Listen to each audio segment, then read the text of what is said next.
Israel ও যুক্তরাষ্ট্রের যৌথ হামলায় ইরানের সর্বোচ্চ নেতা আয়াতুল্লাহ আলী খামেনি নিহত হওয়ার পর দেশটিতে নেতৃত্বশূন্যতা তৈরি হয়েছে। যুদ্ধ পরিস্থিতি সামাল দিতে দ্রুত অন্তর্বর্তীকালীন নেতৃত্ব কাউন্সিল গঠন করেছে দেশটি। ৩ সদস্যের এই কাউন্সিলই এখন ইসলামী প্রজাতন্ত্রের সর্বোচ্চ নেতা। তারাই দেশের গতি প্রকৃতি ঠিক করবেন।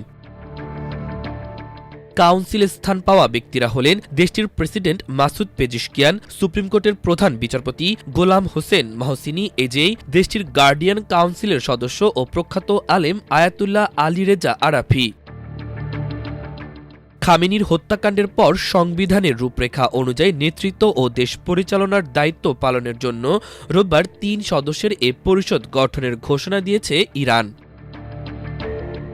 ইরানের এক্সপেডিয়েন্সি ডিসার্নমেন্ট কাউন্সিলের মুখপাত্র মহসেন দেহনাভি এক্সের এক পোস্টে জানান, অ্যাসেম্বলি অব এক্সপার্ট যত দ্রুত সম্ভব একজন স্থায়ী নেতা নির্বাচনের প্রক্রিয়া চলাকালীন নেতৃত্বের ধারাবাহিকতা নিশ্চিত করতে পরিষদ আরাফিকে তাদের ধর্মীয় প্রতিনিধি হিসেবে নির্বাচন করেছে। ইরানের সংবিধানের ১১১ অনুচ্ছেদ অনুযায়ী খামেনির দীর্ঘ ৩৭ বছরের শাসনের পর ৮৮ সদস্যের বিশেষজ্ঞ পরিষদ নতুন সুপ্রিম লিডার নির্বাচন না করা পর্যন্ত এই অন্তর্বর্তীকালীন পরিষদ দেশ পরিচালনা করবে। অ্যাসেম্বলি অব এক্সপার্ট সম্পূর্ণ শিয়া আলেমদের নিয়ে গঠিত, যারা প্রতি ৮ বছর অন্তর জনগণের ভোটে নির্বাচিত হন এবং তাদের প্রার্থিতা ইরানের সাংবিধানিক নজরদারি সংস্থা গার্ডিয়ান কাউন্সিল দ্বারা অনুমোদিত হয়।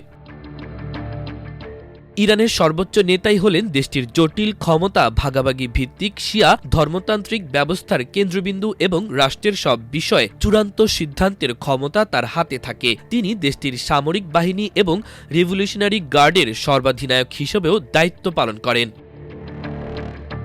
মাল্টিমিডিয়া ডেস্ক, আমার দেশ।